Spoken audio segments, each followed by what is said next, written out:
Tudo bem, pessoal?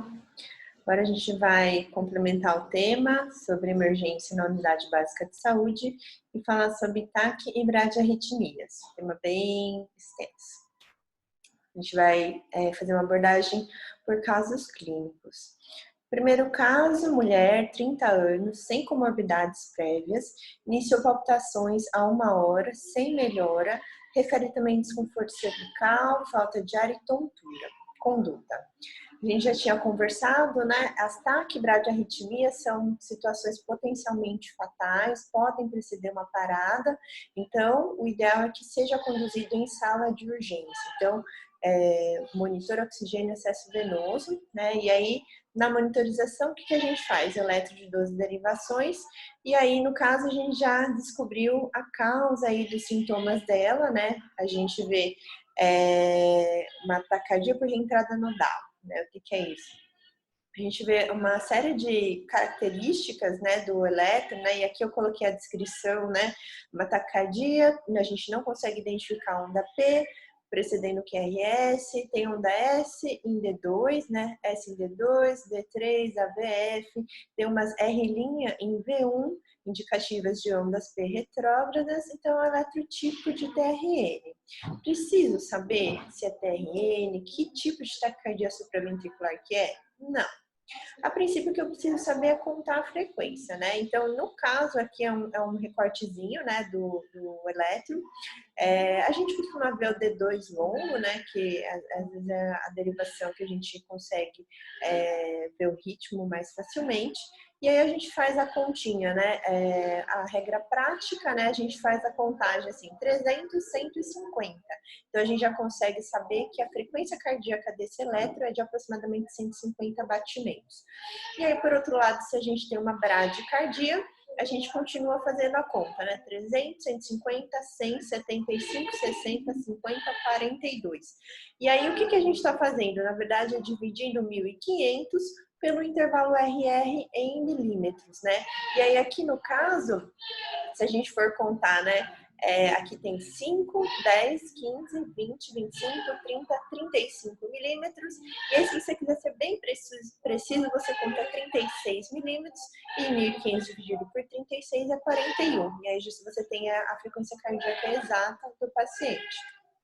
E também a gente precisa saber se é uma taquicardia de QRS estreito ou QRS largo. Como é que você conta a duração do QRS?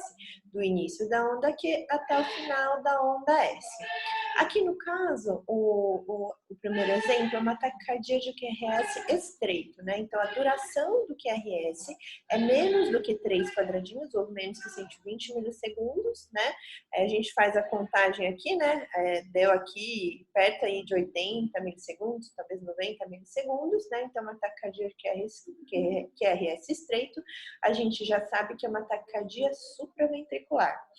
E aí, aqui por outro lado, né, esse daqui é um exemplo de uma taquicardia ventricular. Se você contar a duração do QRS, dá aproximadamente 120 milissegundos, tá? Então, a taquicardia de QRS largo. E a gente precisa saber qual que é o intervalo RR, né? Então, aqui a gente vê intervalos RR regulares, né? Então, você pega um papelzinho, marca o pico da onda R e aí transfere aqui para baixo e vamos ver onde que vai cair onde você marcou. Então, você vê que o mesmo intervalo que eu marquei aqui nos 3 primeiros batimentos, eles se seguem, né, e coincidem com a onda RR, então o intervalo RR regular. Pode ser todas essas taquicardias supraventriculares, taquicardia atrial, a própria TRN, uma taquicardia atroventricular, e aí um dos exemplos é o síndrome de Wolff-Parkinson-White, uma taquicardia juncional, um flutter de condução AV fixa, então todos são taquicardias de RR regular. E aí a diferença a gente faz para diagnóstico da fibrilação atrial, que a gente vê que o intervalo do RR é irregular. Se você fizer essa marcação, apesar aqui da frequência estar bem alta, né, tá bem juntinho os RRs, a gente já percebe que o intervalo RR aqui, ele é irregular. E se você for transportar esse intervalo RR para os batimentos seguintes, você vê que ele não coincide. Então, é uma fibrilação atrial de alta resposta ventricular e esse intervalo RR irregular você também pode encontrar quando for um flutter e aí com uma condução atrioventricular variável. Então, um batimento conduz 1 para 1, 1 para 2, né, 1 para 3, né? Então, aí às vezes você encontra um RR irregular. A gente vai ver um exemplo mais para frente. E aí é importante, né, a questão da frequência cardíaca, porque, em geral, a frequência cardíaca que vai dar alguma repercussão hemodinâmica aí mais importante são frequências mais altas, né? Geralmente frequência aí de 150 ou mais que 150, né?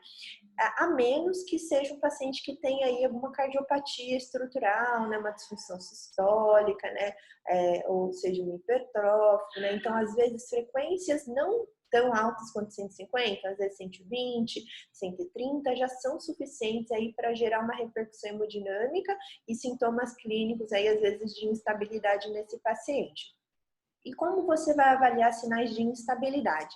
Por achados de baixo débito cardíaco, que pode se manifestar com alteração do nível de consciência, hipotensão arterial, e aí geralmente uma sistólica menor do que 90, choque circulatório com alteração da perfusão periférica, extremidades frias, né, outros sinais de baixo débito cardíaco, oligúria, né, congestão pulmonar, né, estertores crepitantes, dispneia, hipoxemia, né, taquipneia, esforço respiratório ou dor precordial anginosa, né? O paciente chega referindo uma dor torácica em aperto, queimação, região precordial, retroesternal, né?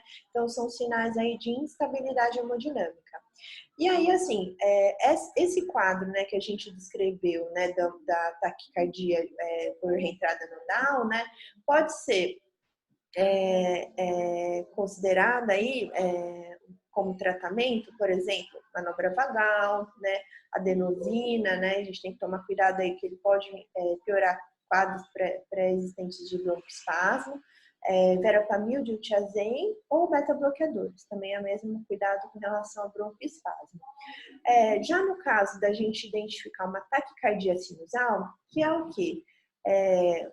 A gente vê frequências geralmente não tão altas quanto 150, né, 110, 120, né, e geralmente são reflexo de alguma outra condição clínica. Pode ser hipovolemia, febre, estresse, drogas, né?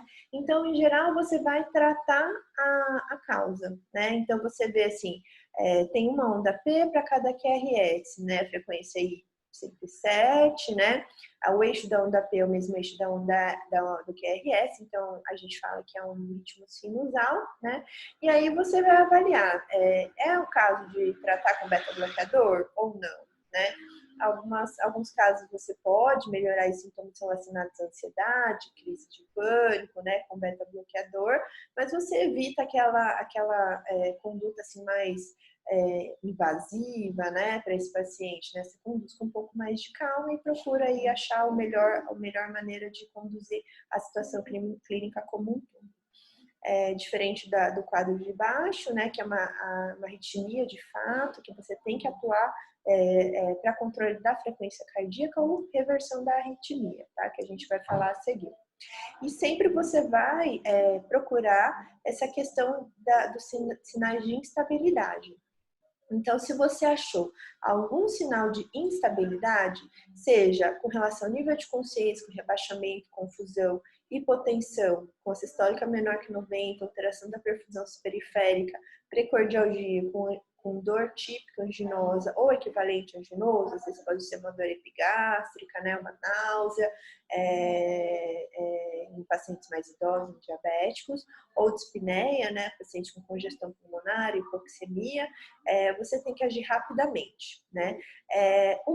A opção assim mais rápida, né, que você está autorizado a fazer em situações aí extremas, né, de gravidade e de urgência máxima, é a cardioversão elétrica sincronizada, né?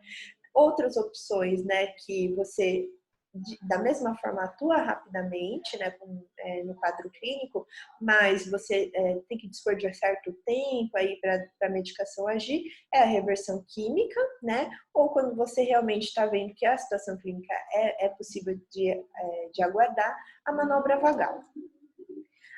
Esse daqui é um algoritmo, né, de atendimento das taquicardias de QRS estreito, né? Então a gente já começou, né? Monitor, com eletrocardiograma, né? Pressão arterial, oximetria de pulso, avaliar a necessidade de oxigênio suplementar e acesso venoso. Você avaliou algum sinal de instabilidade? Cardioversão elétrica sincronizada. Se o paciente está suficientemente estável, você vai rodar o eletro, vai ver que tipo de arritmia que é e pode tentar a manobra vagal. A manobra vagal, ela pode ser pedir para o paciente tossir, pedir para o paciente, né, nausear, né, fazer o reflexo como se fosse vomitar, não necessariamente precisa vomitar. Manobra de Valsalva, pedir para o paciente assoprar em direção ao dorso da mão. Compressão do seio carotídeo, aqui no ângulo da mandíbula, a compressão unilateral, sempre confirmar se o paciente não tem histórico de AVC e não tem sopro carotídeo, tá? Compressão por 10 segundos, ou isso geralmente é uma orientação para casa, né? O paciente que tem crises de taquicardia supraventricular recorrentes pode beber água gelada mais rapidamente, que às vezes você pode ter reversão da taquicardia. Do Revert, né, e mostrou melhor eficácia dessa maneira modificada de manobra vagal.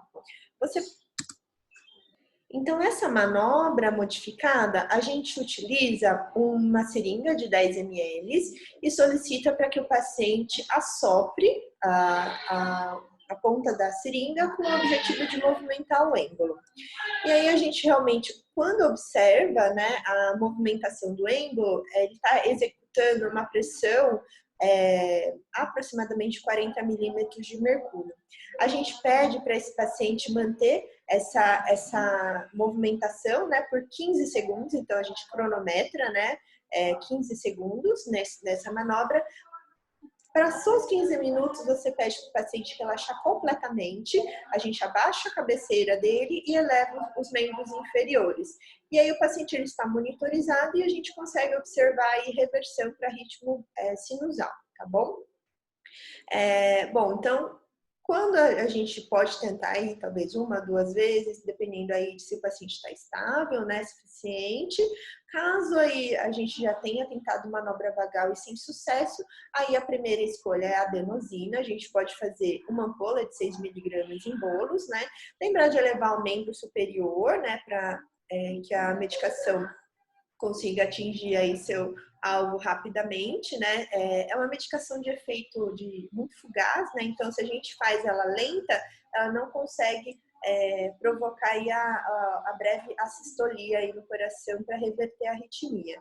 Quando a gente faz os 6 miligramas e não observa, né, essa pausa nos batimentos, a gente pode tentar fazer uma segunda dose de 2 ampolas em bolos também, né, para a gente observar se tem esse efeito de assistolia, né, avisar para o paciente, né, que ele vai sentir uma coisa ruim, mas que passa rapidamente, tá?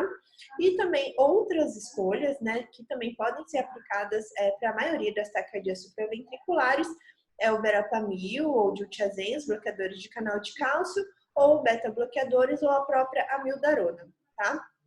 Quando a gente tem um diagnóstico prévio de cardiopatia estrutural, né, ou a gente sabe que ele tem alguma cardiopatia, você pode usar a amiodarona, né, que é uma medicação que é a mais segura que tem nessa situação, né? E a qualquer momento, quando você está decidindo, né, ou avaliando a manobra vagal, se o paciente instabilizou, avaliar a cardioversão elétrica sincronizada. A gente vai falar um pouquinho no final. Bom, a síndrome de Wolff-Parkinson-White, né, é uma situação aí que, na verdade, pode ser de uma taquicardia com QRS estreita, a gente fala de um Wolff oculto, né, ou pode mostrar, né, que nem nesse caso, né, já no eletro de base, um QRS alargado. Então, ele entra lá nas condutas de QRS largo, né, mas é uma situação aí especial, né, que a gente vê na verdade, um intervalo PR curto, né? E a formação dessa onda delta, esse empastamento do R inicial, né? O indício de que o paciente tem uma via acessória, né? Nessa situação, a gente não pode usar medicações que façam bloqueio do 9, né, verapamil, diltiazem, digitálicos ou beta-bloqueadores, porque aí você vai liberar a condução pelo feixe acessório.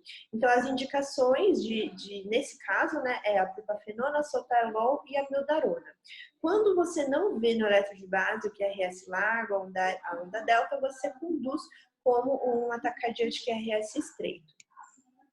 Bom, caso 2, homem 75 anos, piora da dispneia a 1 dia associada à ortopneia, edema de membros inferiores e inapetência. Conduta, então o paciente aí está com sinais aí de instabilidade, dispneico, né, com ortopneia, sinais aí de insuficiência cardíaca com piora recente. Então, move, monitorização oxigênio e acesso venoso, e aí a gente vai colocar ele na sala de urgência, tá muito dispneico, não consegue nem dar 2 passos sem cansar demais, a gente tem que levar ele de cadeira, né? Não consegue deitar na maca, só consegue ficar sentado.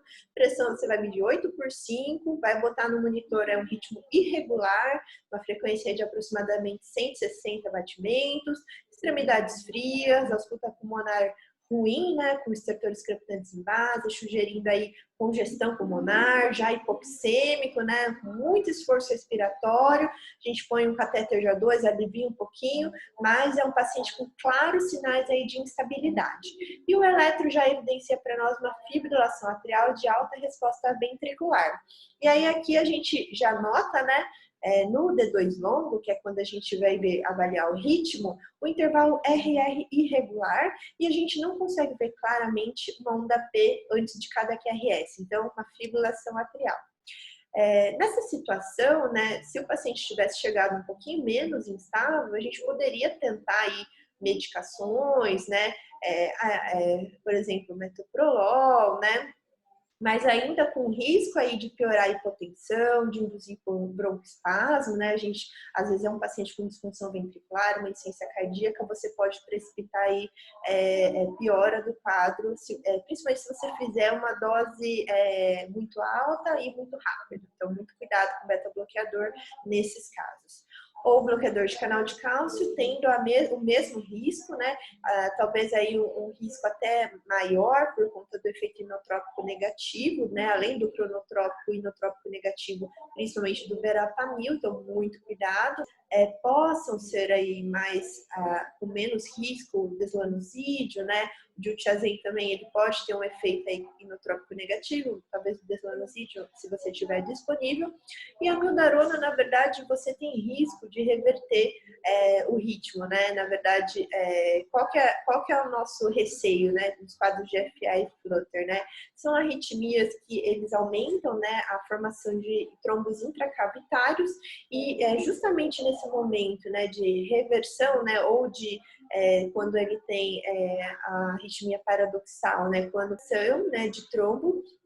E aí, de desenvolver um AVC, né, ou uma oclusão aí arterial aguda de membro inferior, né, então é importante, né, a gente pesar muito o risco-benefício, né, da administração da mildarona e também da cardioversão elétrica, né? Então, realmente reservar para essas situações de realmente instabilidade, de risco iminente de vida, com o risco dele ter reversão do ritmo.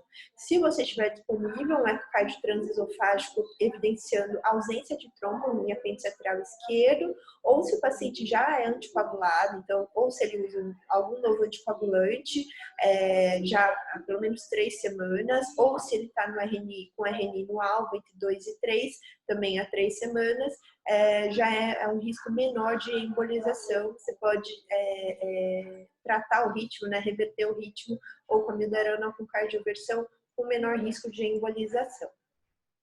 Então, assim, no caso dele, né, a gente já vê um paciente com esforço respiratório importante, congestão pulmonar, hipoxemia, com choque, né? Então, a gente tem que agir o mais rápido possível. No caso dele, a eleição é por cardioversão elétrica sincronizada, né? Claro, a gente já chamou o SAMU, a gente já está aguardando aí o atendimento, né, deles, e um paciente que vai precisar aí de uma observação clínica posteriormente, mas a gente, numa situação aí de urgência iminente, que a gente está aguardando aí o atendimento, a gente pode preparar as coisas para fazer uma cardioversão elétrica sincronizada. Esse mesmo paciente, né, a gente poderia ter o mesmo quadro clínico, né, só que com outro eletro, né, que é uma taquicardia ventricular, né. A gente viu lá no começo, né, que a gente divide as taquicardias, né, e a conduta, né, se divide em taquicardias de QRS estreito e taquicardias de QRS largo, né. Então, a taquicardia de QRS largo nos mostra que a origem dela é ventricular, né.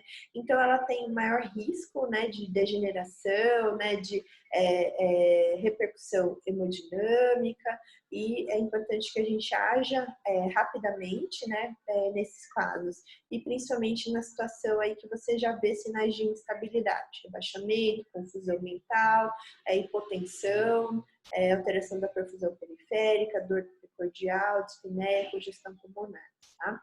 Aí nesse caso, né, a gente não tem, no caso da taquicardia de QRS largo, a gente não tem espaço aí para tentar manobra vagal, né? Então, a gente tem a opção, que é reversão química com amiodarona, ou a cardioversão elétrica sincronizada.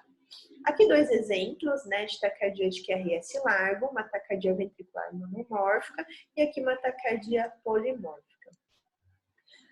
Olhando aí o fluxograma de atendimento da taquicardia de QRS largo, então, mesma coisa, a gente vai fazer monitorização, ver a pressão, oximetria, oferecer oxigênio se tiver hipoxêmico, pegar um acesso venoso. Se o paciente está estável hemodinamicamente, né, acontece às vezes nos pacientes que jovens podem chegar com um eletro desses, aí óleos sintomáticos, às vezes queixando aí de um pouquinho de falta de ar e está em TV. Né? Então, se você tem essa opção, caso você já veja aí, que nem o quadro do senhor que a gente descreveu, né, já com congestão pulmonar, hipotensão, é um paciente que já daqui a pouquinho, se você não fizer nada, ele vai parar. Então, você programa aí uma cardioversão elétrica sincronizada, né? E no caso de taquicardia ventricular polimórfica, é possível que se você tentar sincronizar, você não consiga chocar o paciente. Então, você tem que usar a desfibrilação mesmo.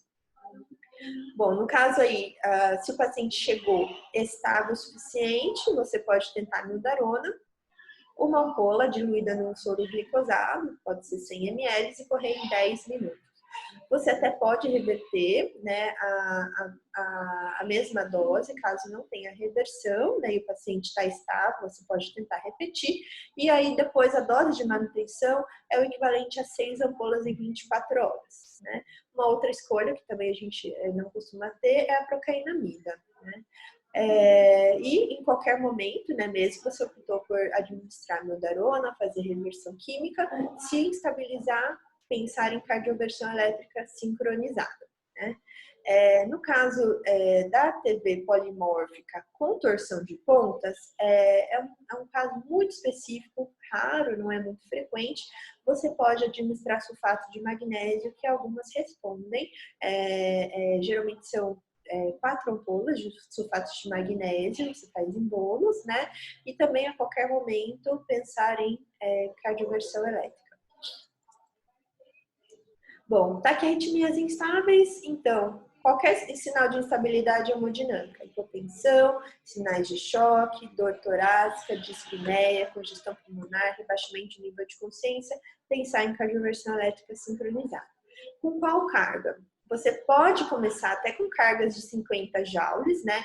No caso de algumas arritmias de QRS estreito, como o flutter ou uma ataque supra, costumam responder bem a cargas mais baixas. Então, você pode começar com uma carga aí de 50 joules e ir aumentando caso não tenha resposta, né? Geralmente, fibrilação atrial, ele vai precisar de cargas um pouco maiores, né? Um coração aí talvez remodelado, dilatado, então talvez ele precise de cargas maiores. Pode começar com 100 joules, ou aqui a recomendação da diretriz de 200 joules, e até chegar na máxima carga aí conforme a resposta. Sempre sincronizado, né? E caso nas taquicardias polimórficas ou contorção de pontas, você não conseguir chocar, você desliga o sync, porque realmente tem que ser como se fosse desfibrilação. Você precisa, para esse procedimento, sedar o paciente, porque é incômodo, ele vai sentir dor. Então, as opções, né, talvez o que a gente vai ter mais fácil é o próprio midazolam. A gente pode fazer até de 1 a 3 miligramas, né? A gente pensar aí que não pode sedar demais para o paciente não fazer apneia, né? Para a gente tentar fazer o procedimento mais seguro possível. Fentanil ou morfina também são opções aí que a gente pode utilizar, né? Etomidato propofol geralmente a gente não tem disponível. Um resumo aqui das taquiarritmias, né? Então, se você tem hipotensão, alteração do estado mental, né, confusão, sonolência, sinais de choque, desconforto torácico isquêmico ou insuficiência cardíaca aguda, dispneia, ortopneia, congestão pulmonar, se tem algum desses sinais, considerar a cardioversão elétrica sincronizada, que é o modo mais rápido de reverter aí o paciente, a taquiarritmia. Algumas arritmias, como flutter atrial, elas respondem muito melhor ao choque do que a reversão química. Né? E ainda se o paciente estiver suficientemente estável, a gente pode considerar reversão química, né? Quando são taquicardias de QRS estreito, a droga de escolha é a adenosina, taquicardias de QRS largo, preferir a amiodarona. Agora, se ela não tem nenhum sinal de gravidade e é uma taquicardia de QRS largo, né? A gente dá a preferência aí pela amiodarona. Ou se elas for um taquicardia de QRS estreito, a gente pode tentar manobra vagal, adenosina, beta-bloqueador ou bloqueador de canal de cálcio.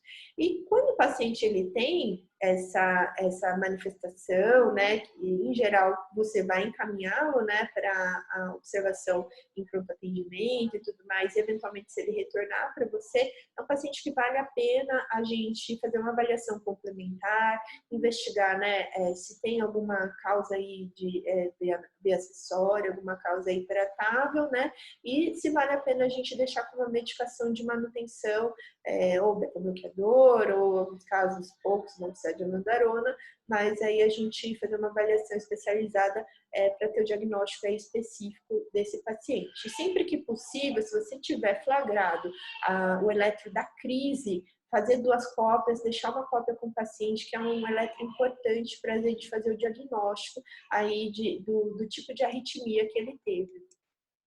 Aqui, os detalhes, né, das doses, né? Então, quando você começa aí um QRS estreito, regular, né? Um ataque supra, uma taquicardia juncional, né? Ou mesmo flutter aí de condição, um flutter atrial, né? Você pode começar com 50 a 100 joules. QRS estreito e regular, no caso da fibrilação atrial, de 120 a 200 joules. QRS largo, aí, regular, uma TV monomórfica a partir de 100 joules, às vezes 200 joules, QRS largo, aí, polimórfico, dose de desfibrilação não sincronizada. Adenosina, primeira dose de 6 miligramas, seguido de flush ou bolos com solução salina, e a segunda dose de 12 miligramas, se necessário. E aí aqui, os antiarrítmicos, né, para tratamento de QRS, de taquicardia com QRS largo, o que a gente tem disponível é a amiodarona, primeira dose de 150 miligramas, uma ampola diluída no soro glicosado aí de 100 ml, escorrer em 10 minutos, pode repetir caso não tenha tido efeito, e geralmente depois da segunda dose a gente pode tentar deixar numa dose de infusão, né, de impregnação. Começa com 1 miligrama por minuto nas primeiras 6 horas, né, vai totalizar 6 ampolas em 24 horas. E aí, às vezes, a gente tem a dúvida, né? É uma taquicardia de QRS largo, QRS estreito, é uma taquissupra com condição aberrante. Na verdade, quando você está diante do quadro de urgência, você vai conduzir com taquicardia de QRS largo, ponto. Tá? A conduta não vai diferir, tá? Conduza com taquicardia de QRS largo. E cuidado com os artefatos, né? Não achar que esse eletro é um flutter, né? Então, aqui no caso, um exemplo, um paciente que tem tremor essencial, né? Então, olhe nas outras derivações, tente ver se realmente é flutter, se não é interferência, né? Olhe para o paciente, veja o pulso, né? Confira o pulso dele, veja o estado hemodinâmico, né? Antes de ter alguma atitude aí mais drástica com relação à arritmia. Bom, terceiro caso, paciente masculino, 75 anos, síncope com escoriações na face, foi encontrado por familiares quando tentava se levantar. Bom, agora a gente não tem muita informação, né? O paciente está lá meio tonto, meio trôpego, está machucado, né? Caiu, bateu o rosto, machucou, está ensanguentado, sala de urgência, né? Vamos monitorizar esse paciente, ver se ele precisa de oxigênio, acesso venoso, e a gente se surpreende com esse eletro, né? A gente olhando rapidamente, às vezes nem chama muita atenção, né? É um eletro, né, banal, né? A gente vai ver o QRS, né, é estreito, né? Tem 300, 150, 100, 75, 60, mais uns 50 aí de batimento, talvez um pulso, né? Frequência de pulso de 50 aproximadamente. Às vezes ele nem tá tão hipotenso, né? Tá aí relativamente bem depois do ocorrido. Mas a gente vê, estranhamente, a gente vê várias ondas P's, né? E ondas P's numa frequência maior que o QRS, e ondas P's que não estão ligando muito com o QRS, né? Então, a gente vê uma dissociação atrioventricular, um bloqueio atrioventricular total. Como é que a gente diagnostica? Isso é importante, não pode passar esse diagnóstico aí, principalmente nessa situação aí que o paciente desenvolveu síncope, né? Um sinal aí de gravidade da bradiarritmia, né? Então, a gente vê a frequência de P é maior que a frequência de QRS, e aí a gente põe aqui uma marcação, né? O intervalo PP, ele é fixo, né? Então, tem uma onda P aqui, onda P, a gente põe no papelzinho, tá? Isso aqui é uma marcação que a gente faz, um risquinho no papelzinho, né? E vai passando aqui para achar as ondas P's. Então, eu achei aqui as ondas P's, né? Algumas até coincidem, às vezes, com a onda T, outras entram aqui dentro do QRS, né? E aí a gente vê o PP fixo, né? O intervalo PP totalmente variável, tem umas ondas P's perdidas aqui que não conduziram, o intervalo PR aqui é grande, aqui é pequeno, aqui é uma onda P perdida, né? Aqui não tem onda P.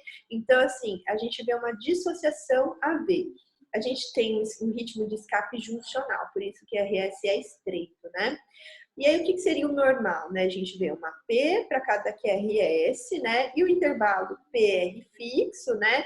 É um ritmo sinusal regular, é assim. Então, a gente vê essa bagunça aqui, né? A gente não tem intervalo PR fixo, é um BAVT. Quais são as causas, né, de bradicardia, né? Pode acontecer de um paciente assintomático ter um BAVT? Pode. Tem pacientes que nascem com BAVT, o BAVT congênito, tá? Pode acontecer.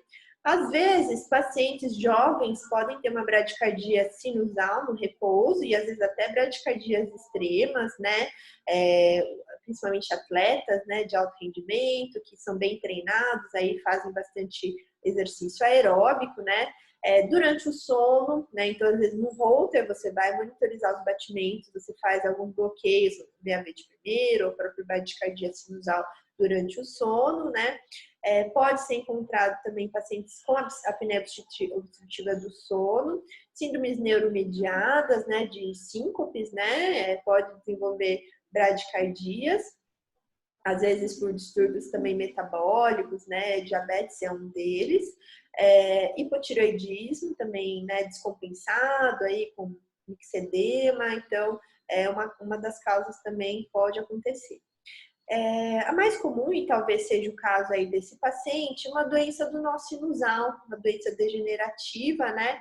E acaba desenvolvendo bloqueios aí progressivos e acaba desenvolvendo bloqueio total, bloqueio ventricular total. Pós-operatório de cirurgia cardíaca, né? Às vezes uma troca de válvula, ou uma ressecção de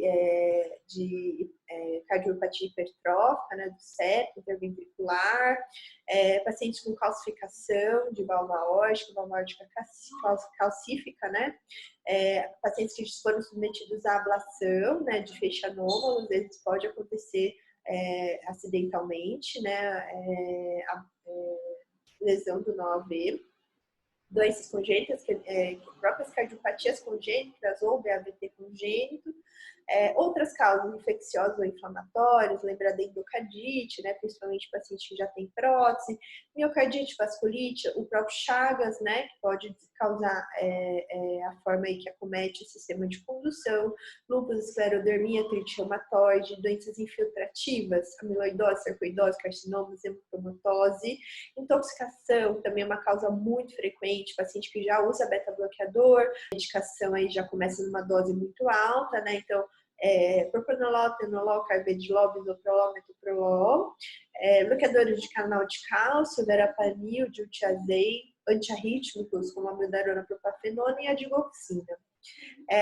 Pode ser também manifestação aí de um outro quadro clínico e aí a gente tem que tratar a causa de base. Uma hipóxia, né? Então o paciente chegou lá já em torpor, já em rebaixamento de nível de consciência, já uma respiração superficial, hipóxia e bradicardia, ele vai parar. Então tem que tratar aí a causa, né, da bradicardia, que é a hipóxia, né? Então às vezes ver se vai precisar de oxigênio suplementar, uma via aérea aí avançada, uma intubação, né? Ou às vezes ele pode ser um reflexo vagal associado a infarto, né? Às vezes um infarto anterior extenso, né? E o mais comum, às vezes, é o infarto inferior, pode cursar aí com um reflexo vagal aí acentuado e o paciente evolui com bradicardia, então tratar a causa. Ou uma manifestação também muito grave, né, de aumento da pressão intracraniana, né, hipertensão, rebaixamento de nível de consciência e bradicardia, né, vômitos, né, que pode ser aí associado a um AVC mágico ou algum sangramento do sistema nervoso central. Geralmente, as bradicardias são sintomáticas quando as frequências são aí próximo de 40, né? E a manifestação é com baixo débito cardíaco, né? Eu não citei ali, mas às vezes crise convulsiva, tônica generalizada, também pode ser uma manifestação aí desse baixo débito cardíaco. Geralmente são por bloqueios avançados, né? Ou um BAV de segundo grau, um BAV total, mas às vezes ele pode chegar numa bradicardia sinusal e ele fazer algum bloqueio mais avançado intermitente. Então, o fato do eletro estar normal não necessariamente exclui. Então, às vezes, um paciente que chegou com sintomas de baixo débito ou que tem um histórico de ter síncope, quedas frequentes, eles vão precisar de investigação ambulatorial, às vezes com um Holter, uma monitorização aí por 24 horas para a gente ver se consegue flagrar esse bloqueio aí mais avançado. Ou então pode chegar um paciente aí com uma FA de baixa resposta, né? O paciente já com FA crônica, a gente está controlando aí a frequência cardíaca e aí a gente acaba intoxicando o paciente, fazendo aí muita bradicardia, né? Ou paciente usando digital, ou o próprio beta-bloqueador, e aí chega com sintomas de baixo débito cardíaco. Aqui os exemplos, né? Primeiro exemplo, uma bradicardia sinusal. Então, a gente vê uma onda P para cada QRS, né? O intervalo PR é fixo e ele é limítrofe, né? A duração dele é de 5 quadradinhos, né? 200 milissegundos. Então, ele está numa duração limítrofe. Segundo quadro é um BAV de segundo grau, tipo 1, né? Então, ele vê o intervalo PR, ele vai aumentando até que a onda P bloqueia, né? O intervalo PP, ele vai diminuindo, né? O intervalo PR vai aumentando até chegar que ele bloqueia a onda P, o fenômeno de Wenckebach. Aí aqui, o BAV de segundo grau, né? O terceiro exemplo, do tipo 2, né? Então a gente vê uma onda P para o QRS e, de repente, a onda P bloqueada, né? Então, a frequência da onda P é menor que a frequência do QRS, a gente tem uma onda P bloqueada, mas o intervalo PR é fixo, né? Então, de repente, ele bloqueia a onda P, tá? Aqui ele infere aí uma progressão aí da degeneração do sistema de condução. Aqui é um BAVT, né? Então a gente vê o intervalo PP. Esqueci de passar aqui. Aqui o intervalo PP é fixo, né? Então a gente põe aqui a marcação das ondas P's, né?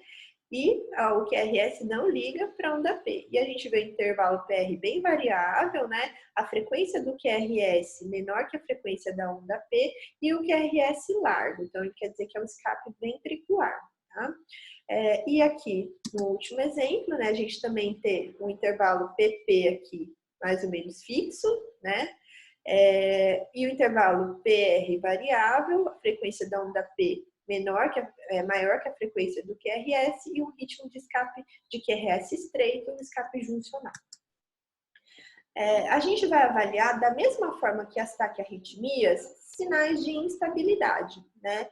Então, o baixo débito, ele pode se manifestar com alteração do nível de consciência, pode ser um rebaixamento, pode ser confusão mental, ou a própria síncope, né? Aquele é uma perda de consciência do tipo liga e desliga. Em geral, o paciente aí, ele não tem tempo de se defender, né? Então, tem ferimento em face, ferimento aí, às vezes, até graves, né? Então, isso me mostra que realmente é uma síncope, tá?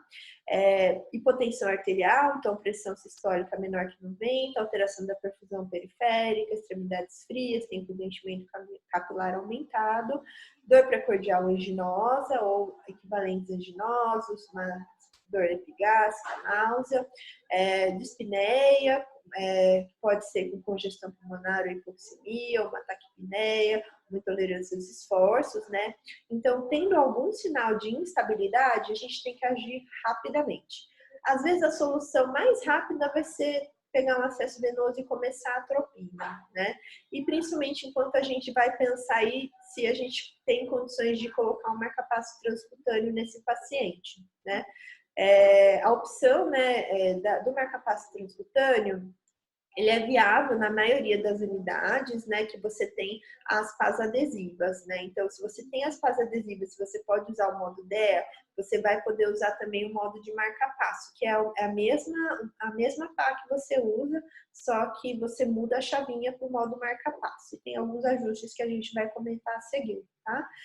Outras opções dependem de bomba de infusão, a dopamina, a adrenalina, então nem sempre vão ser opções aí factíveis na unidade básica, talvez a atropina e o marca-passo transcutâneo, nas situações aí urgentes. É importante, né, que você já faça aí o atendimento da urgência, né, do paciente. A dose da atropina é de 0,5 miligramas, né, enquanto você aguarda o marca-passo. Você pode ir repetindo a cada 3 a 5 minutos até chegar a 3 miligramas, né. Pode ser que a atropina tenha uma resposta aí satisfatória, mas pode ser que ela tendo aí um efeito aí fugaz, você não vai conseguir segurar aí essa frequência cardíaca e você tem que instalar o marcapasso transcutâneo, né? A adrenalina também é uma opção, né? Você pode diluí-la e fazendo, né? Um repiquezinho, diluindo para 10, né? Vai fazendo 1 ml, né? Mas o ideal seria ter uma bomba de infusão, né? Bom, o fluxograma de atendimento da bradicardia, a gente já estamos aqui nos finalmente, né, em decidir qual que vai ser o tratamento, né? Então, a gente vai avaliar a estabilidade clínica, manter a via aérea, respiração, ver se precisa de oxigênio, monitorizar, ver o ritmo, qual que é a pressão, qual que é a oximetria, pegar um acesso, fazer o eletro, né? E você já ligou para o SAMU, né? O paciente já chegou, está instável, né? Então, a gente precisa chamar o SAMU, né, para fazer o transporte aí do paciente para um pronto atendimento, que ele vai precisar de uma observação clínica. A gente vai procurar se ele tem algum sinal de instabilidade que exija aí a gente ter uma ação aí mais rápida nesses casos, né? Hipotensão, choque, alteração do estado mental, dor torácica, insuficiência cardíaca ou síncope, né? Em caso positivo, em caso negativo, você observa, né? Pode ser que seja um paciente aí para avaliação ambulatorial, né? Se não tem nenhum sinal de gravidade, se agora você vê ele está estável, né? Às vezes não foi aí um quadro grave, a gente tem dúvida, né? Não sei o que aconteceu, tem um mal-estar, a gente não está muito claro aí o que foi que aconteceu. Então, a gente pode aí fazer uma observação e talvez avaliação ambulatorial.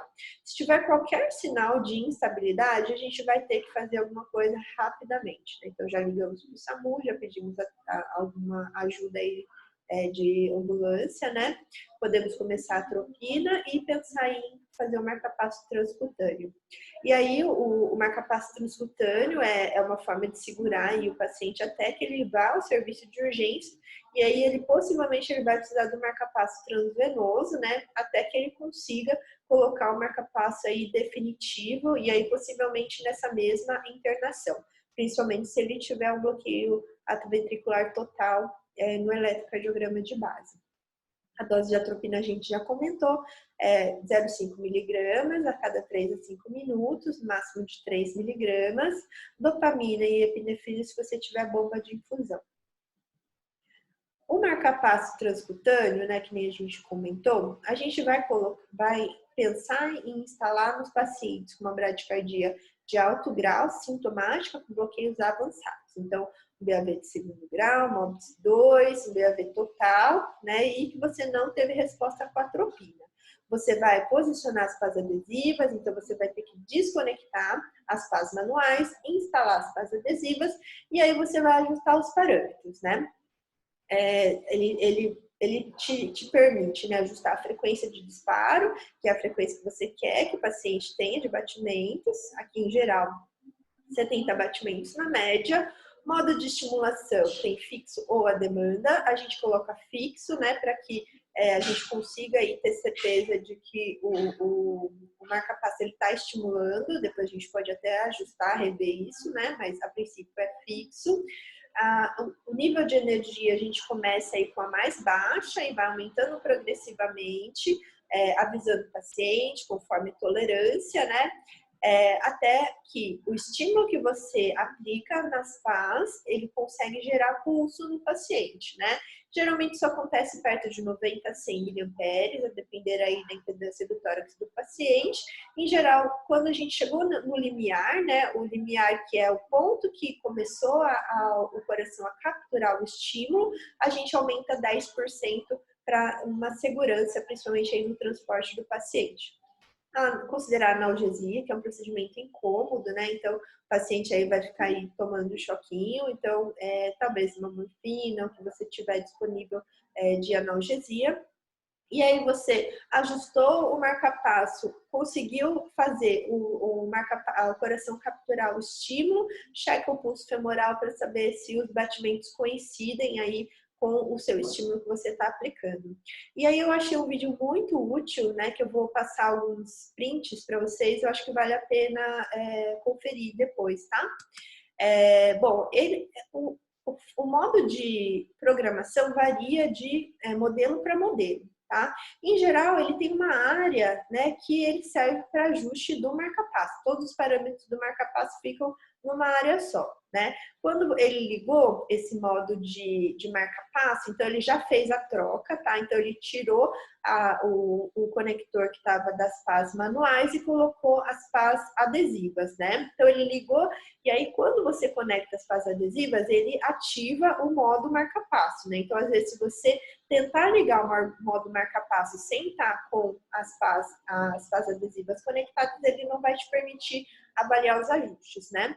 Então, você aciona a tecla de marca-passo e aí aqui ele tá, marca-passo parado, a demanda, modo a demanda, né? Então, primeiro ele mudou, né? Deixou em 70 batimentos, mexeu aqui na frequência e mudou para modo fixo, né? Então, estimulação fixo ao invés de ser a demanda, né?